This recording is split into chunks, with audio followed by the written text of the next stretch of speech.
কোরআনে কি বলেন দেখেন নারীদের ব্যাপারে, উহিল্লা লাকুম লাইলাতাস সিয়ামির রাফাসু ইলা নিসাইকুম হুন্না লিবাসুন লাকুম ওয়া আনতুম লিবাসুন লাহুম। হযরত ওমর ফারুক রাদিয়াল্লাহু তাআলা, কোন সাহাবী? এই নামটা শুনেছেন তো? রাস্তা থেকে হেঁটে গেলে জিনরাও ভয়ে রাস্তা ছেড়ে দিত, শয়তান ভয়ে রাস্তা ছেড়ে দিত। এই ওমর রাস্তা ছেড়ে দে। হযরত ওমর ফারুক রাদিয়াল্লাহু তাআলা রমজান মাসে রোজা অবস্থায় স্ত্রী সহবাসও করে ফেললেন, খানাও খেয়ে ফেললেন। তখন এই রকম সিস্টেম ছিল না। এখন তো সুবে সাদিক থেকে মাগরিব পর্যন্ত রোজা। তখন ইসলামের প্রথম যুগে রোজা এভাবে ছিল, মাগরিব থেকে এশা পর্যন্ত শুধু সহবাস করতে পারবে, এর ভিতরে খানা পানি খেতে পারবে। এশা থেকে সারা রাত সারা দিন, আবার তারপরে ওই মাগরিব পর্যন্ত রোজায় থাকতে হবে। কঠিন ছিল না সহজ ছিল? কি গো বাবাজি, কঠিন না সহজ ছিল? শুধু মাগরিব থেকে এশা। আবার হাদিসে আছে যদি এই মাগরিবের আগে মানে ইফতারের আগে যদি কেউ ঘুমিয়ে পড়তো, বাস তাহলে আর ইফতার করার কোনো সুযোগ নাই, ওই পরের দিন আবার গিয়ে ইফতার করবে। চিন্তা করেন কত কষ্ট, কত কষ্ট। একজন আল্লাহ নবীর সাহাবী ঘুমিয়ে পড়েছিলেন, গভীর রাতে তিনি অজ্ঞান হয়ে পড়ে গেলেন ক্ষুধার যন্ত্রণায়, সারাদিন না খাওয়া, এবং তিনি ঘুমিয়ে পড়েছেন। ঘুমের কারণে আর ইফতার করতে পারেননি। অজ্ঞান হয়ে পড়ে যাওয়ার পর আল্লাহ নবীর কাছেই খবর গেল। আল্লাহ সাথে সাথে কোরআন নাজিল করে বললেন, ইউরিদুল্লাহু বিকুমুল ইউসর, আমি আল্লাহ তোমাদের সহজ যেটা সেটাই চাই, ওয়ালা ইউরিদু বিকুমুল উসর, যেটা কঠিন সেটা আমি চাই না। জোরে বলেন সুবহানাল্লাহ। সাথে সাথে আল্লাহ নিয়ম পরিবর্তন করে দিলেন, সাথে সাথে আল্লাহ নিয়ম পরিবর্তন করে দিলেন। আল্লাহ রাব্বুল আলামিন বলেন, শোনো, উহিল্লা লাকুম লাইলাতাস সিয়ামির রাফাসু ইলা নিসাইকুম, রমজানের রাতটা তোমাদের স্বামী স্ত্রীর জন্য হালাল। দিনের বেলা সহবাস করবে না, দিনের বেলা ফিজিক্যাল রিলেশন করবে না, দৈহিক চাহিদা মেটাবে না। রমজানের সারা রাত যে কোনো রাতে স্বামী স্ত্রী এক হতে পারো। সুবহানাল্লাহ। আল্লাহ বলেন উহিল্লা লাকুম, তোমাদের জন্য বৈধ করা হলো লাইলাতাস সিয়াম, রমজানের রাতগুলি, সমস্ত রাত, ইফতার থেকে শুরু করে আর সেহরি পর্যন্ত। সুবহানাল্লাহ পড়েন, সুবহানাল্লাহ। ও ভাইরা আমার, এরপরে আল্লাহ বলেন হুন্না লিবাসুল লাকুম ওয়া আনতুম লিবাসুল লাহুন্না, স্বামী স্ত্রীর পোশাক, স্ত্রী স্বামীর পোশাক। কেন দুজন আলাদা যাবে? পোশাক যদি তৈরি করে না পরি তো ও পোশাক মানুষ বলবে না। পোশাকের বৈশিষ্ট্য হলো গায়ে পরা, গায়ে যদি না দেন তো পোশাকের বৈশিষ্ট্য কি? পোশাক গায়ের সাথে লেপ্টে থাকবে, জড়িয়ে থাকবে। তেমন আল্লাহ রাব্বুল আলামিন বলেন হুন্না লিবাসুল লাকুম, স্ত্রীরা পুরুষদের পোশাক, স্বামীদের পোশাক। ও আনতুম লিবাসুল লাহুন্না, আর তোমরা স্বামীরাও স্ত্রীদের পোশাক। পোশাক যেমন গায়ে জড়িয়ে রাখতে হয়, স্বামী স্ত্রী তেমন ঘুমাবার সময় পাশাপাশি থাকবে। তিনটে জায়গা খালি রাখতে নাই, নবী বলেছেন। একটা হলো বাইনা ফি সাফফিস সালাত, নামাজের কাতার যখন দাঁড়াবে কাতারের মাঝখানে ফাঁকা রাখা যাবে না। নাম্বার 2 বাইনা যাওজাইন, স্বামী স্ত্রী যখন ঘুমাবে পাশে ফাঁকা রাখা যাবে না, গায়ে গা ঠেকিয়ে ঘুমাতে হবে ভালোবেসে মহব্বতের সাথে। কারণ ওই মেয়েটা তার বাপ মা গোষ্ঠী পরিবার সকল মেম্বার ছেড়ে আমাকে আপনাকে স্বামী বলে গ্রহণ করে নিয়েছে। আমার বাপ তার বাপ হয় না, তারপরেও আব্বা বলে ডেকেছে। আমার মা তার মা হয় না, তারপরেও মা বলে ডেকেছে। আমার ভাই তার ভাই নয়, তারপরেও ভাই বলে ডেকেছে। আমার বোন তার বোন না, তারপরেও বোন বলে ডেকেছে। নিজের মা নিজের বাপ হল পরিবার, পরিজানিক্রানো ভালোবাসার মানুষগুলোকে ছেড়ে আমাদের কাছে চলে এসেছে। এই জন্য রাতের হক ওদের, সারাদিন কাজ করেছো, রাত্রে এসে বিবিকে বুকে জায়গা দাও। না হয় এই একটা মোবাইল নিয়ে একদিকে পড়ে আছে, ওর বউ মোবাইল নিয়ে আর একদিকে পড়ে আছে। ঠিক বলছি না ভুল বলেন? আমি বহু পরিবারের খবর জানি, স্ত্রীর মোবাইলে ব্যালেন্স শেষ হয়ে গেছে, 6 মাস স্ত্রীর মোবাইলে রিচার্জ করে দেয় না, অথচ বাইরের ওর বন্ধু বান্ধবী ফোন করে বলছে রিচার্জ শেষ হওয়ার আগেই রিচার্জ চলে যাচ্ছে। ঠিক বলছে না ভুল বলেন? নারীদের আল্লাহর নবী পছন্দ করতেন। নবীজি বললেন নাম্বার 3 বলেছিলাম 3টে জায়গা খালি রাখতে নেই, 3 নম্বর জায়গা হলো এই জায়গা, এই জন্য একটু পূরণ করেন, একটু চেপে চেপে আসেন। নবীজি বলেছেন এই জায়গাটা পূরণ করলে এটা একটা সুন্নত, এই সুন্নত আদায় করলে 100টা শহীদের সওয়াব পাওয়া যায়। সুবহানাল্লাহ পড়ে। তাহলে বেকার বসে বসে 100টা শহীদের সওয়াব, শহীদ মানে কি? দিনের জন্য, কোরআনের জন্য লড়াই করে যারা জীবন দেয় তাদের বলা হয় শহীদ। তো 100টা শহীদের সব একটা সুন্নত আমল করলে চলে আসি, তাড়াতাড়ি করে চেপে চেপে বসে যাই, 100টা শহীদের সব আল্লাহ আমাদের আমল নামায় লিখে দেবেন। আসেন ভাই, নবীজি 3টে জিনিস পছন্দ করতেন। শোনেন, আমার দিকে তাকান আর চেপে আসেন। জুতো চুরি কেউ করবে না ইনশাল্লাহ, আর যে জুতো চুরি করবে গজবের বদদোয়া দেবো, শেষ হয়ে যেতে হবে। জুতো, মোবাইল, টাকা কেউ যেন চুরি করতে না, কেউ না চুরি করে, আল্লাহ হেদায়েত দিক। ভাই, আল্লাহর নবী 3টে জিনিস পছন্দ করতেন। 1 নম্বর হলো আতর, সুগন্ধ। নাম্বার 2 হলো মিসওয়াক। নাম্বার 3 হলো নারী জাতি। আমার নবী যেই দিন ইন্তেকাল করবেন, বিবি আয়েশাতুল হুমায়রা রাদিয়াল্লাহু তাআলা আনহার কোলের উপরে মাথা দিয়ে নবীজি শুয়ে আছেন। কখনো অজ্ঞান হয়ে যায়, কখনো আবার জ্ঞান ফেরে। আল্লাহর নবী বলেন, আয়েশা, আমার তো ক্ষমতা নেই মিসওয়াক চাবানোর মতো, তোমার দাঁত দিয়ে তুমি মিসওয়াকটা চাবিয়ে দিয়ে আমার মিসওয়াক করে দাও, কারণ আমার সামনে আজরাইল আসবে, আর আমার মা মুখে যদি দুর্গন্ধ হয়, আমার নবী বলেছেন মসজিদে যদি যাও পেঁয়াজ খেয়ে রসুন খেয়ে মসজিদে যাবে না, কারণ পেঁয়াজ রসুনের গন্ধে আল্লাহর রহমতের ফেরেশতা কাছে আসে না। পেঁয়াজ রসুনের গন্ধে আল্লাহর রহমতের ফেরেশতা যদি কাছে না আসে, তো তাহলে তেরেঙ্গা, বিমল, গুটকা, জর্দা আর মুসাফির আর যত যা আছে এগুলো চিবিয়ে চিবিয়ে দাঁত লাল করে বউটা কি করে কাছে আসবে বলো? খায় না, শুধু ছিঁড়ছে বিসমিল্লাহ, সারাদিন চিবোচ্চার থুতু ফেলছে, খায়ও না, শুধু চিবাচ্চার ফেলে দিচ্ছে। আমি তো ওদের খেতে দেখিনি কোনোদিন, শুধু দেখি থুতু ফেলে। মিষ্টি পান মাঝে মাঝে আমরা খাই, সেটা মিষ্টি লাগে, আমরা থুতুটা গিলে নিই। তো যদি চিবিয়ে ফেলে দিতে হয় তুইটা খেয়ে লাভ কি? হ্যাঁ, নেশা, এইটাই তো হারাম। আল্লাহ বলে লা তুলকু বিআইদিকুম ইলা তাহলুকা, তোমার লিভারের মালিক আমি আল্লাহ, তোমার প্যানক্রিয়াসের মালিক আমি আল্লাহ, তোমার ইন্টেস্টাইনের মালিক আমি আল্লাহ, তোমার কিডনির মালিক আমি আল্লাহ, তোমার গল ব্লাডারের মালিক আল্লাহ, তোমার চোখের মালিক আমি আল্লাহ, তোমার মুখের মালিক আমি আল্লাহ, তোমার বডিতে অল পার্টসের মালিক আমি আল্লাহ। আর তুমি জর্দা, বিমল, তেরেঙ্গা, শিখর আর যা আছে মদ বিয়ার খেয়ে নিজের শরীর কেন ধ্বংস করো? কারণ ওটা তো তোমার না, এ যা আছে কার? জোরে বলেন না। আল্লাহর। তো আল্লাহর জিনিস ক্ষতি করার অধিকার তো আমার নাই। ও হুদাই গলায় দড়ি দিচ্ছে, অ্যাক্সিডেন্টে মরছে, বিষ খেয়ে মরছে। আল্লাহর জীবন আল্লাহ যখন চাইবে নিজের ইচ্ছায় তখন নেবে। আল্লাহ বললেন ওয়ালা তুলকু বিআইদিকুম ইলা তাহলুকা, নিজ হাত দিয়ে নিজেকে ধ্বংসের প্রতি ঠেলে দিও না। লা তাজলিমু আনফুসাকুম, আল্লাহ বলেন নিজেদের উপরে জুলুম করো না, অত্যাচার করো না, ওই শরীরের মালিক আমি আল্লাহ। এই জন্য মুসলমানেরা যে যত জায়গায় ব্লাড ডোনেশন ক্যাম্প করে না বাবাজি, রক্ত ব্লাড ডোনেশন ক্যাম্প, আপনারা ব্লাড দেবেন না। আমি একজন ইমানদার নামাজি, আমার ব্লাড কার গায়ে যাবে কে জানে? হ্যাঁ, আমার চোখের সামনে কেউ অসুস্থ হয়েছে, ব্লাড দরকার, তার গ্রুপের সাথে আমার গ্রুপ মিলে গেছে, ব্লাড গ্রুপ, আমি তাকে দেব। কারণ আল্লাহ তাআলা বলেছেন ওমান আহইয়াহা, তোমার মাধ্যমে যদি একজন জীবন ফিরে পায়, ফাকান্নামা আহইয়ান নাসা জামিআ, তুমি একজনকে জীবন দিলে না, গোটা একটা জাতিকে, মানব গোষ্ঠীকে তুমি জীবন ফিরিয়ে দিলে। জোরে বলেন সুবহানাল্লাহ। আল্লাহ কোরআনের আয়াত।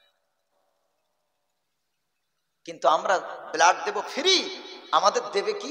একটা ছোট ব্যাগ, ডিম সেদ্ধ, কটা লাড্ডু, একটু কলা, আর কি দেয়? হ্যাঁ, ওই দুধ। জি, 200-250 গ্রাম রক্ত নিয়ে 1 গ্লাস দুধ দিচ্ছে। ওই রক্তটা যে কত হাজার টাকাতে বিক্রি হচ্ছে আপনি জানেন না। আপনি মনে করছেন ওগুলো সব ফ্রিতে যাচ্ছে হসপিটালে? এত সোজা না, এগুলো ব্যবসা শুরু হয়েছে। আমাদের রক্ত নিয়ে ওই রক্ত তারা হাজার হাজার টাকা দিয়ে বিক্রি করছে মানুষের কাছে। আর আমি আপনি ইমানদার, আমাদের রক্ত নিয়ে যাচ্ছে কার কাছে তার কোনো ঠিক নাই। আল্লাহর দেওয়া জিনিস বিক্রি করার কোনো অধিকার আমাদের নাই। কিডনি বিক্রি করা যাবে না, আপনি কাউকে দান করতে পারেন, কিন্তু বিক্রি করা যাবে না। চক্ষু বিক্রি করা যাবে না, দান করতে পারেন। সব মালিক আল্লাহ, আল্লাহর মালিক, আল্লাহের মালিক। আল্লাহ যখন চাইবেন নেবেন। আমাদের ব্যক্তিগত অধিকার দেননি যে আমরা আমাদের শরীরকে ক্ষতি করি। আল্লাহ হেফাজত করুক, সহি বুঝদিক, সকলে বলেন আমিন। আমি বলছিলাম নারীর অধিকার ফিরিয়ে দেবেন। আল্লাহ তাদের ব্যাপারে বলেছেন তোমরা একে অপরের পোশাক, স্বামী স্ত্রী পাশাপাশি থাকবে। আল্লাহ নবী তাদের ব্যাপারে বলেন লা তাসুব্বুন নিসা, নারীদেরকে কিলচর ঘুষি মারা তো দূরের কথা, গালাগালিও দেওয়া যাবে না। সুবহানাল্লাহ।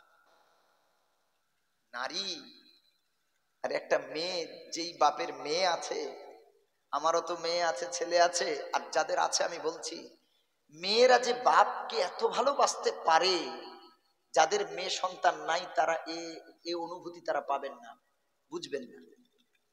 মেয়ের মুখে যে আব্বু ডাকে এত মজা, এই জন্য তো নবীজি মেয়েদের মা ফাতেমাকে সব থেকে বেশি ভালোবেসেছেন। জোরে বলেন না সুবহানাল্লাহ। বাইরে থেকে আব্বাজি এসেছেন, সাথে সাথে ফাতেমাতুজ জোহরা রাদিয়াল্লাহু তাআলা আনহা পানির ব্যবস্থা, কোথায় লুঙ্গি গামছা কি দরকার, সাথে সাথে আব্বার কাছে হাজির। সুবহানাল্লাহ। খুব ভালোবাসতেন নবীজি। 4 কন্যার ভিতরে জায়নাব, উম্মে কুলসুম, রুকাইয়া আর আম্মাজান ফাতেমাতুজ জোহরা রাদিয়াল্লাহু তাআলা আনহুন্না। নবীজি সব থেকে ফাতেমাকে বেশি ভালোবাসতেন। দেখবেন এক বাবার 3-4টে সন্তান, কিন্তু কোন সন্তানকে বাপমা বেশি ভালোবাসে এমন থাকে না? থাকে না বলেন? প্রত্যেক বাপমার ক্ষেত্রে থাকবে। আল্লাহ নবীও তাই। আর শুধু তাই না, আম্মাজান খাদিজাতুল কুবরা যখন ইন্তেকাল করছেন তখন ফাতেমাতুজ জোহরা খুব ছোট্ট। উনি বুঝতে পেরেছেন আমি আর বাঁচবো না, ইন্তেকাল করব। স্বামীর হাতটা ধরে বলেছিল, স্বামী গো আমি চলে যাচ্ছি, কয়েকটা কথা তোমাকে বলে যাই। আমার এই ফাতেমাটাকে তোমার হাতে তুলে দিয়ে যাচ্ছি, মা মরা যন্ত্রণা যেন আমার এই কলিজার টুকরি বুঝতে না পারে।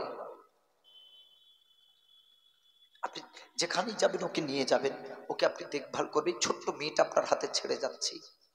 খাদিজাতুল কুবরা ইন্তেকালের সময় বলে গেছিলেন, ইয়া রাসূলুল্লাহ, আমার প্রিয়তম স্বামী, আমি মারা গেলে সবাই যখন কাফন দিয়ে দাফন করে চলে আসবে, আপনি আমার কবরের সামনে দাঁড়িয়ে থাকবেন। কারণ আপনার হাতেই কলমা পড়ার আগে বহু জিন্দগিতে আমি মুশরিকা ছিলাম, আমি মুসলমান ছিলাম না, নন মুসলিম ছিলাম, অনেক অপরাধ করেছি। ও আমার প্রিয়তম স্বামী, মুনকার নাকির ফেরেশতা যতক্ষণ না আমার কবরে সওয়াল করতে আসছে, আপনি আমার কবরের মাথার ধার ধরে যাবেন না, আপনি আমার পক্ষ থেকে জবাবটা দিয়ে তারপরে যাবেন। জোরে বলেন সুবহান।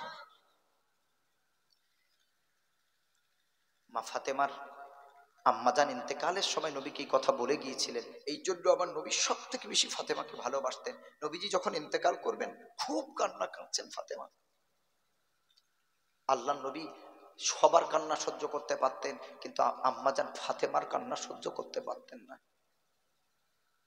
হযরতে ফাতেমাতুজ জোহরা রাদিয়াল্লাহু তাআলা আনহা তিনি দরজার এক পাশে দাঁড়িয়ে ছটছট ছটছট করে কাঁদছেন। আমার নবী বললেন, এ মা আয় আমার কাছে আয়। আমি দেখতে পাচ্ছি আমার আজরাইল দাঁড়িয়ে আছে, মেসওয়াক করে রেডি, আজরাইল আসবে জীবন কবজ করবে। আল্লাহ নবী ফাতেমাকে ডাকছে, মারে আয় না মা, আমি মারা যাব আর শেষ সময় তোর চোখে পানিটা দেখে যাব মা। আমি ইন্তেকাল করব আর তোর চোখের পানি দেখে, তোর কান্না দেখে আমি ইন্তেকাল করব। আমি সকলের কান্না সহ্য করতে পারি রে মা, তোর কান্নাটা আমি সহ্য করতে পারি না।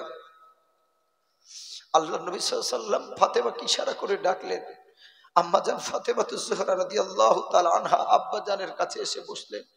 নবীজি ইশারায় নিচু হতে বললেন। নবীজির কন্যা ফাতেমাতুজ জোহরা কানটা আব্বাজানের মুখের কাছে ঠেকালেন। আমার নবী বললেন, এ ফাতেমা কাঁদছিস কেন? বেশি মাস না রে, 6 মাসের ভিতরে তোর সাথে আমার মুলাকাত হবে। জোরে বলেন সুবহানাল্লাহ।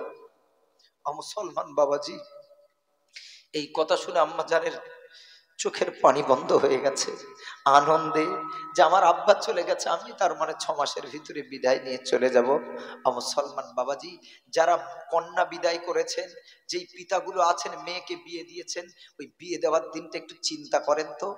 17, 18 বছর, 16 বছর, 19 বছর, 20 বছরের কুড়িজা নিকড়ানো ভালোবাসার মেয়েটা যখন আপনাকে ছেড়ে চলে যাচ্ছিল, তখন আপনি হাজারবার চেষ্টা করেছেন মেয়েটার সামনে থেকে একটু দূরে থাকার, কারণ আপনি বাবা হয়ে বুঝতে পেরেছেন আপনি মেয়ের চোখের পানি দেখে সহ্য করতে পারবেন না, ভেঙে পড়বেন।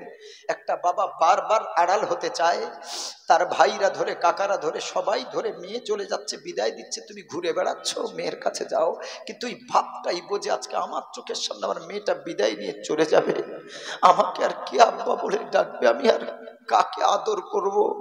একটা ভাব সেই সময় বোঝে। প্রতিটা মেয়ে বিদায় নেওয়ার সময় তার বাবার জন্য বেশি কান্না করে, ভেঙে পড়ে, মায়ের চিন্তা বেশি করে না। প্রত্যেকটা কন্যা তার বাবাকে নিয়ে চিন্তা করে, তার দাদাকে দেখে না, ভাইকে দেখে না, কোথায় মা কোথায় বোন কাউকে দেখে না, শুধু এদিক ওদিক তাকায়। গাড়িতে ওঠার সময় আমার আব্বুটা কোথায়, আমার আব্বুটা কোথায়।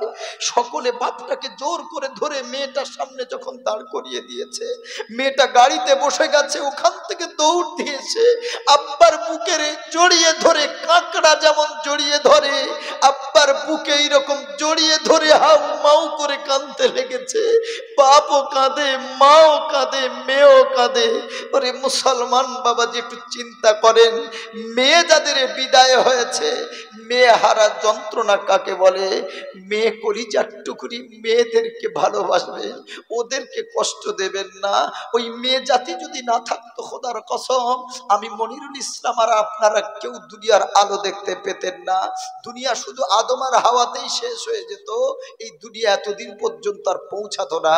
এজন্য পৃথিবীর নারী জাতিকে সম্মান দেন, নারী জাতিকে ইজ্জত দেন, নারীকে ভালোবাসেন, নারীকে মহব্বত করেন। স্ত্রী একটা মহিলা অনেক কিছু আশা করে না। আপনি 10টা টাকার একটা গোলাপ কিনে যদি বিবিকে উপহার দেন, একটা গোলাপেই সন্তুষ্ট হয়ে যাবে। জোরে বলেন সুবহানাল্লাহ। 1000 টাকা, কোটি টাকার ওদের দরকার নাই। আপনার একটু সময় চাই, আপনি সময় দেবেন, ওদেরকে ভালোবাসবেন, আদর করবেন। ওর মা নাই, বাপ নেই, সব ছেড়ে চলে এসেছে, আদরের ভিখারিও। ও শুধু আমাদের মুখের দিকে তাকিয়ে আছে।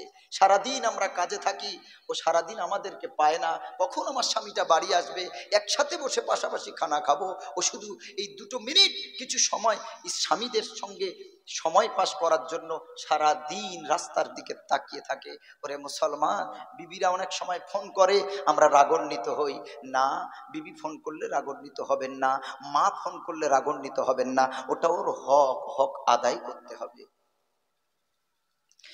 ভাইরা আমার, তবে নারীরা বোঝালে বুঝবে। আল্লাহর নবী সাল্লাল্লাহু আলাইহি সাল্লাম বলেন, ইন্নাল মারআতা খুলিকাত মিন দিলাইন ফা ইন্না আবাদা শাইইন ফিদ দিলাই আলাহু। নারী জাতিকে সৃষ্টি করা হয়েছে বাঁকা হাড় দিয়ে, এবং ফা ইন্না আবাদা শাইইন ফিদ দিলাই আলাহু। রাসূল বলেছেন, পাঁজরের সব থেকে এই উপরের হাড়টা হলো বেশি বাঁকা, বেশি শক্ত। এই হাড়ের মতো বাঁকা আর শক্ত হাড় শরীরে আর একটাও নাই। এই হাড় দিয়ে নারী জাতিকে সৃষ্টি করা হলো। আল্লাহর নবী সাহাবীদেরকে বললেন, সাহাবীরা, ফাইন তাহাত্তা তুকিমুহু কাসারতাহু। এই বাঁকা হাড়কে যদি মেরে সোজা করতে চাও, তো মেরে বাঁকা জিনিস সোজা করা যায় না, মারলে ভেঙে যাবে। ওয়া ইন তারাকাহু লাম ইয়াজাল আওয়াজা। আর যদি একেবারে ঢিলা দিয়ে দাও, ছেড়ে দাও, তাহলে বাঁকাই থেকে যাবে, আর সোজাও করতে পারবে না। মারলে কি হবে? ভেঙে যাবে। আর যদি ছেড়ে দেন কি হবে? বাঁকা থেকে যাবে। তাহলে যাদের স্ত্রীরা কথা শোনে না, স্বামীর অবাধ্য, আল্লাহ রাসূল একজন স্বামী হিসেবে আমাদের কি শিক্ষা দিচ্ছেন দেখেন। নবী বলছেন, সাহাবীরা, বিবিদেরকে যদি মেরে সোজা করতে চাও তো ভেঙে যাবে, মানে তালাক হয়ে যাবে, ডিভোর্স হয়ে যাবে, সংসার ভেঙে যাবে। আর যদি একেবারে ঢিলা দিয়ে দাও, ছেড়ে দাও, তো বাঁকা থেকে যাবে। ইয়া রাসূলুল্লাহ, ইয়া হাবিব কাল্লা, তাহলে আমরা কি করব? আল্লাহর নবী বলেন ফাস্তাউসু বিন্নিসা, যতদিনে বাঁচবে বিবিদেরকে নসিহত ওয়াজ করো। আর নবীর বিবিদের কেমন সম্পর্ক ছিল ওই হাদিসে পাকগুলি পড়ে পড়ে শোনাও। বিবিদের কি করতে হবে বলেন? বোঝাতে হবে, বোঝাতে হবে। নারীদের মন আল্লাহ এমন করেছেন, ওদের অল্পতে বোঝালে বুঝে যায়, আবার অল্প রাগ করলে আরো বেশি রাগ হয়ে যায়। ঠিক বলছি না ভুল? আপনি রেগে একটু সামান্য কথা বলবেন, ও রেগে ফায়ার ফরফরটি। অল্প কথায় চটে, আবার অল্প কথায় পটে। সুবহানাল্লাহ পড়েন। অল্প কথায় চটে, আবার অল্প কথায় পটে। চাকা গোল পয়সা গোল, গোলালু গোল, তার চেয়ে আরো গোল মনের গন্ডগোল। চাকা গোল পয়সা গোল, গোলালু গোল, তার চেয়ে আরো গোল মনের গন্ডগোল। কাক কালো কোকিল কালো, কালো মাথার কেশ, তার চেয়ে আরো কালো মনের হিংসালেশ। নিম তিতা চিরতা তিতা, আরো তিতা খর, তার চেয়ে আরো তিতা 203 ঘর। নারী জাতি কোমলবতী কিবা মন্ত্র জানে রে, নারী জাতি কোমলবতী কিবা মন্ত্র জানে রে, প্রেমের রশি গলায় দিয়া আস্তে আস্তে টানে রে। যতই ঘুড়ি ওড়াও রাতে, লাটাই তো আমার হাতে। কি বলেন গো বাবাজি? প্রেমের ফাঁদে যদি কোনো নারী একবার, আল্লাহ নবী সাল্লাল্লাহু আলাইহি ওয়াসাল্লাম বলে গেছেন, আমি নবী দুনিয়া থেকে চলে যাবার পর কিয়ামত পর্যন্ত সব থেকে বড় যে ফিতনা হবে, এটা হবে নারীর ফিতনা। এই ফিতনা থেকে বেঁচে থাকা কঠিন হয়ে পড়বে। সব কিছু আছে, মাসে 15-20 হাজার রোজগার করে, মাস শেষে অ্যাকাউন্ট জিরো। কেন? কারণ প্রতি সপ্তাহে শপিং মলে নিয়ে যেতে হয়, কফি হাউসে নিয়ে যেতে হয়, ওকে কেনাকাটা করে দিতে হয়, দামি দামি মোবাইল, দামি দামি পোশাক, সব টাকা তো ওখানে দিচ্ছে। তো বাপকে দেবে কি, মাকে দেবে কি, বউকে দেবে কি, বাচ্চাকে দেবে কি? সব তো ওর পিছনে খরচ। ওর টাকার ভালোবাসা শুধু দেওয়া বন্ধ করে দিয়ে দেখেন, আপনাকে বাদ দিয়ে আরেকজনের হাত ধরে হিজরত করে চলে যাবে ইনশাল্লাহ। ও শুধু দেখে কে দামি বাইক চড়ছে, যার বাইকটা যত দামি হবে বাস, তার মানে বুঝবে টাকাওয়ালা আছে। যদি একবার বাগাতে পারি তো ইনশাআল্লাহ জীবন ধন্য হয়ে যাবে। জীবন ধন্য হবে না, জীবন তোমার ছাই হয়ে যাবে। ভাইরা আমার, দ্বিতীয় বিয়ে যারা করেছেন, রাগ করবেন না আমার উপর, দ্বিতীয় বিয়ে করার ভাঙা গাড়ি কেনা সমান। এ বেলা ট্যাঙ্কি ফুটো, ও বেলা টায়ার পাঞ্চার, ও বেলা চেন পড়ে যাবে, সারাতে সারাতে জীবন কয়লা হয়ে যাবে। যারা করেছেন একটু জিজ্ঞেস করেন, ও কাকা কেমন আছো, দুটোকে নিয়ে ভালো আছো তো? আল্লাহ অনুমতি দিয়েছেন, করতে বলেননি। আল্লাহ বলেছেন ফানকিহু মা তাবা লাকুম মিনান নিসাই মাসনা ওয়া সুলাসা ওয়া রুবা। বিয়ে করো পছন্দ করে। প্রথম বিয়ে করেছো, স্ত্রীটা অসুস্থ হয়ে পড়েছে, ডাক্তার বলেছে আর সারবে না, তাহলে তোমার পরিবারের কাজ করবে কে, সংসারের কাজ করবে কে? ওই স্ত্রীর অনুমতি নিয়ে দ্বিতীয়টা করার অনুমতি আল্লাহ দিয়েছেন। জোরে বলেন সুবহানাল্লাহ। জেনার পথকে বন্ধ করার জন্য আল্লাহ এই অনুমতি দিয়েছেন। দ্বিতীয়টা করলেন, প্যারালাইজ হয়ে গেলেন। কে আপনাকে খেদমত করবে? আপনি আর একটা করতে পারেন। তৃতীয়টা করলেন, কারেন্ট শক লেগে সেও প্যারালাইজ হয়ে গেছে, মুখ বন্ধ হয়ে গেছে। আল্লাহ বলেন আর একটা করতে পারো, একসাথে চারটে একসাথে রাখতে পারো। এরপর যতক্ষণ না একটা করে মাইনাস না হচ্ছে, তুমি একটা করে প্লাস করতে পারবে না। জোরে বলেন না সুবহানাল্লাহ।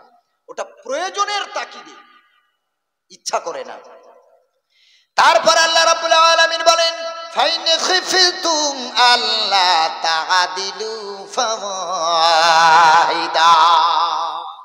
যদি মনে করো আমি ন্যায় বিচার করতে পারবো না, ইনসাফ করতে পারবো না, আল্লাহ বলে দুটোর চিন্তা করো না, মাথা থেকে আউট করে দাও। ওয়াহিদা, একটা নিয়ে সন্তুষ্ট থাকবে। ওটা নিয়ে গো, দুটো না একটা, একটা। আল্লাহ বলেন ফাইন খিফতুম, যদি তোমাদের ভয় হয়, আল্লাহ তাদিলু, যে তাদের সাথে ইনসাফ করতে পারবে না। দুটো স্ত্রীকে সমান ইনসাফ জীবনে কেউ করতে পারে? বলেন না বাবাজি, কোশ্চিনকালে সম্ভব না। আমি চ্যালেঞ্জ করে যাচ্ছি। দুটো বলেন আর তিনটে বলেন, যাদের স্ত্রী আছে জীবনে ন্যায় বিচার করতে পারবে না। একটা বউকে শিং মাছের ঝোল খাওয়াবে, আরেক বউকে পাঙস ট্যাংরার ঝোল খাওয়াবে, বাজারে দাম কম। না হলে নিহেড়ে মাছ খাওয়াবে, লোটে মাছ খাওয়াবে। এক বউকে সপ্তাহে 3 দিন গোস্ত খাওয়ায়, আর বড় বউটা পুরনো হয়ে গেছে, পুরনো হ্যান্ডসেট, এক মোবাইল কতদিন চালাবি, ওইটাকে মাসে 1 দিন গোস্ত, তাও খোঁটা দিয়ে দিয়ে। আল্লাহ ডাইরেক্ট বললেন ওয়ালান তাসতাতিউ আন তাদিলু বাইনান নিসাই ওয়ালাউ হারাসতুম। আল্লাহ নিজেই বলেছেন, কথাটা আমার না, আমি শুধু সাপ্লাই দিচ্ছি আপনার কাছে। আল্লাহ তাআলা কোরআনে বললেন ওয়ালান তাসতাতিউ, কোশ্চিন কালে জীবনে কোনোদিনও তোমরা ন্যায় সম্ভব হবে না তোমাদের দ্বারা। আনতা দিলু বাইনান নিসা, তোমাদের একাধিক বিবিদের সঙ্গে ন্যায় বিচার করা, ইনসাফ করা জীবনেও সম্ভব হবে না। ওয়ালাউ আনতা দিলু বাইনান নিসাই ওয়ালাউ হারাসতুম, যদিও তোমরা চেষ্টা করো, তারপরেও তোমরা একাধিক বিবির সাথে ন্যায় বিচার করতে পারবে না। কথাটা আমার না আল্লাহ? ও বাবজি জোরে বলেন। তাহলে করবেন কটা? দুটো না একটা? যারা এখনো করেননি তারা উত্তর দেন। একটাই সন্তুষ্ট থাকে। আর যদি ওই সিচুয়েশন হয় যে এমন রোগ হয়েছে আর সারবে না, তখন আপনি দ্বিতীয় করতে পারেন। একের অধিক আবেগের বশে যখন করে ফেলবেন, খাটতে খাটতে জীবন কয়লা হয়ে যাবে। এর কাছে গাল, ওর কাছে গাল, লাস্টে দেখবেন মসজিদে শুয়ে আছেন। ও বলবে কিরে নামাজ তো 5 ওয়াক্ত পড়িস না, মসজিদে শুয়ে আছিস কেন? বলে বড় বউও জায়গা দেয় না, ছোট বউও জায়গা দেয় না, দুজনও আমাকে ঘর থেকে তেড়ে দিয়েছে, থাকবো কোথায়? আল্লাহর ঘর, মোল্লার দৌড় আল্লাহর মসজিদ পর্যন্ত, মন্দিরে তো উঠতে দেবে না, মসজিদ। খবরদার, সাবধান, নারীদের হক আদায় করুন, একটু ভালোবেসে দেখুন। ভালোবাসলে ওদের প্রতি মাসের লক্ষ্মীর ভান্ডারের টাকা আপনি অনায়াসে বার করে নিতে পারবেন ইনশাল্লাহ। বুঝতে পারলেন না? বেশি কড়াকড়ি করবেন, কিচ্ছু পাবেন না। একটু মাথায় হাত বুলাবেন যে সব তো তোর জন্য, খাটছি তোর জন্য, রোজগার করছি তোর জন্য, খালি পেটে আছি তোর জন্য, ঘর বাড়ি ছেড়ে সব খাটতে যাচ্ছি তোর জন্য, তোকে অনেক ভালোবাসি, তুই ছাড়া আমার কে আছে, মরে গেলে আমার সব তো তোর। ও দেখবে খুশি খুশি 1000 টাকা তোমার দিয়ে দেবে। আর যত রাগাবেন কিচ্ছু পাবেন না। এই জন্য ওদের ভালোবাসার ভিখারি, একটু ভালোবাসা দেবেন, যা বলবেন তাই শুনবেন, কিন্তু কঠোরতা দিয়ে কোনোদিন আপনি মন জয় করতে পারবেন না। আল্লাহ বলেন ইদফা বিল্লাতি হিয়া আহসান ফাইদাল্লাযী বাইনাকা ওয়া বাইনাহু আদাওয়াতুন কাআন্নাহু ওয়ালিয়্যুন হামীম। তুমি শত্রুতাটাকে ভালোবাসা দিয়ে, মহব্বত দিয়ে দূর করে দাও। সুবহানাল্লাহ পড়েন। যদি মহব্বত দিয়ে শত্রুতা দূর করো, তাহলে কি হবে? কান্নাহু ওয়ালিয়্যুন হামীম, যে তোমার শত্রু ছিল সে তোমার পরম বন্ধু হয়ে যাবে। জোরে বলেন সুবহানাল্লাহ। শত্রুতার সাথে শত্রুতা করবেন না, শত্রুর সাথে শত্রুতা করবেন না, ভালোবাসা দিয়ে দেখেন শত্রু বন্ধু হয়ে যাবে ইনশাআল্লাহ। ভাইয়েরা আমার, জীবনের পরিচালনা করার জন্য আল্লাহ একটা দিক নির্দেশনা দিয়েছেন, আর দিক নির্দেশক হিসেবে আল্লাহ প্রতি যুগে যুগে নবী পাঠিয়েছেন, আর প্রত্যেক নবীজিকে আল্লাহ কিতাব দিয়েছেন অথবা সহিফা দিয়েছেন। আমাদের আখেরি পয়গম্বরের উপরেও আমাদের সঠিক পথে কিভাবে চলবো তা জানার জন্য আল্লাহ রাব্বুল আলামিন নবীর উপরে আল কোরআন নাজিল করলেন। কিভাবে পরিবার চালাবে, কিভাবে রাষ্ট্র চালাবে, কিভাবে সমাজ চালাবে, কিভাবে তুমি জনকল্যাণমূলক কাজ করবে, আল্লাহর কোরআনই আমাদের যথেষ্ট। আল্লাহ রাব্বুল আলামিন বলেন, এ কারণে আমি আল্লাহ তোমাদের কাছে নবী পাঠালাম, কোরআন দিলাম। আল্লাহ তাআলা বলেন ইন্না হাযাল কুরআনা ইয়াহদি লিল্লাতী হিয়া আকওয়াম ওয়া ইউবাশশিরুল মুমিনিন। কোরআন দিয়ে যদি জীবন চালাও, কোরআনটাকে মনে প্রাণে যদি গ্রহণ করে নাও, আল্লাহর নবী সাল্লাল্লাহু আলাইহি সাল্লাম বলেছেন এই কোরআনটা তোমার হেদায়েতের জন্য যথেষ্ট। ও মুসলমান বাবাজি, মাদ্রাসার 3টে কলিজার টুকরার মাথায় আজকে পাগড়ি দেখলেন, পাগড়ির রং হলো সবুজ, কারণ আমার নবীজি দুটো কালারকে বেশি পছন্দ করতেন, একটা হলো সাদা আর একটা হলো সবুজ। সুবহানাল্লাহ পড়েন। নবীর কাছে দুটো কালার প্রিয়, একটা সাদা আর একটা সবুজ।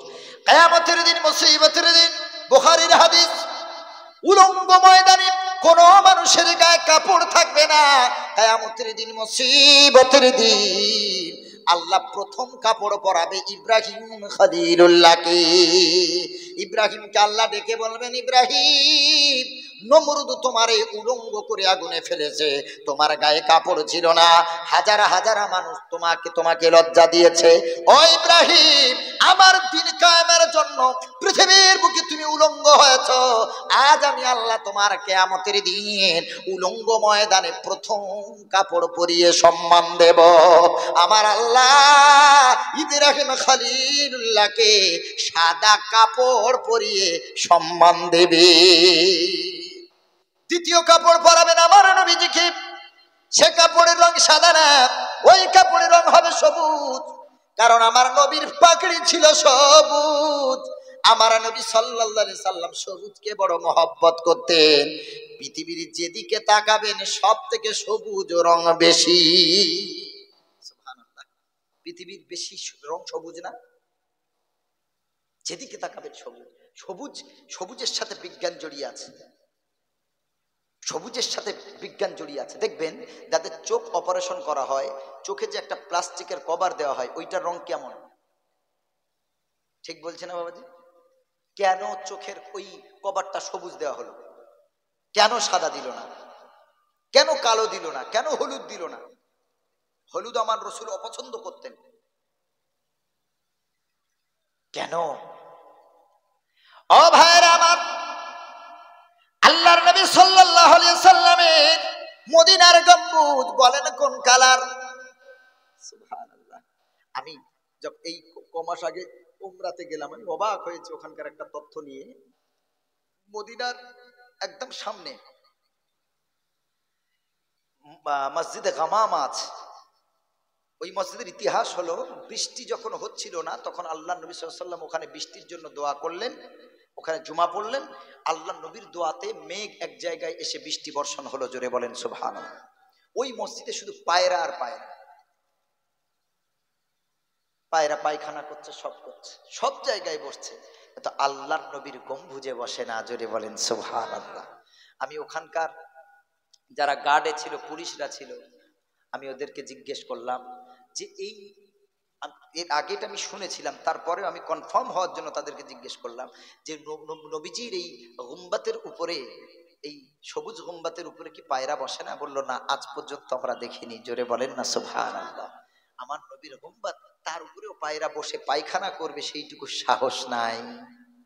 সুবহানাল্লাহ। পবিত্র, পবিত্র, আমার নবীর মতো পবিত্র পৃথিবীতে আর কেউ নাই। চুল থেকে নিয়ে মাথা পায়ের নখ পর্যন্ত গোটাটাই পবিত্র। সুবহানাল্লাহ পড়ে। নবীজি থুতু ফেললেন, বীরে শেফা নামক কুয়ার পানি, নোনা পানি মিষ্টি হয়ে গেছে। সুবহানাল্লাহ, নবীর থুতুর বরকতে। ওহুদের, বদরের যুদ্ধ করে সাহাবীরা নবীজির সঙ্গে আসছেন, খুব রোদ, প্রখর তাপ,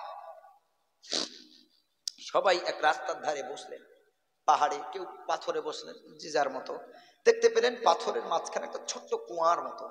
কিছু সাহাবী পানির তৃষ্ণাতে কুয়া পেয়ে পানি পান করে আরো অসুস্থ হয়ে গেলেন।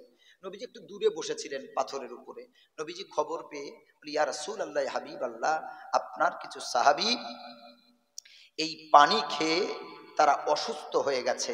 আল্লাহর নবী গেলেন, যাবার পর বিসমিল্লাহির রহমানির রহিম বলে ওই পানিটা ছিল অনেকটা নিচের দিকে। সাহাবীরা ওই ওড়না বা কাপড় এগুলো একটু ডুবিয়ে দিয়ে এই পানি তুলে তুলে তারা পান করছিলেন। আল্লাহর নবীর মুআজিজা খানা দেখেন, কেমন নবী মুহাম্মদ রাসূলুল্লাহ সাল্লাল্লাহু আলাইহি সাল্লাম। আল্লাহর নবীর মুআজিজা, তিনি গেলেন, বিসমিল্লাহ বলে নিজের মুখের থুতু মোবারক ওই কুয়াতে ফেলে দিলেন। আল্লাহর কসম, কুয়ার পানিটা উপরের দিকে ফুলে উঠেছে। জোরে বলেন না সুবহানাল্লাহ, আরো জোরে বলেন না সুবহানাল্লাহ। এরপর নবীজি বলেন, ও সাহাবীরা, এবার পান করো। যেই পানি ছিল নিচে, নবীর থুতুর বরকতে সেই পানি ফুলে উঠেছে।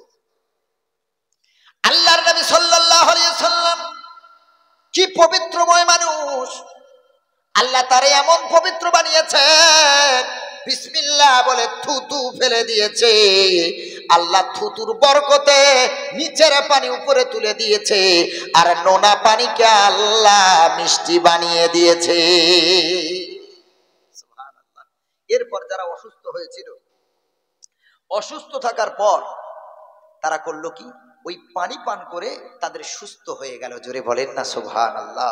আল্লাহর নবী বলেছেন পৃথিবীর শ্রেষ্ঠ দুটো পানি, পৃথিবীর শ্রেষ্ঠ তিনটে পানি, একটা হলো ওযু করার পর অবশিষ্ট যেই পানি, এই পানিতে রোগ ভালো হয়। নাম্বার 2, জমজমের পানিতে রোগ ভালো হয়। নাম্বার 3, এই বিইরে শেফা নামক যেই কুয়ার পানিটা নবীর থুতুর বরকতে মিষ্টি হয়ে গিয়েছিল, ওই পানিতে শেফা আছে, আমার রাসূল বলেছেন। জোরে বলেন সুবহান সুবহান। জি, কত পবিত্র নবী আমরা পেয়েছি। জামানা দিওয়ানা ও গো মা আমিনা,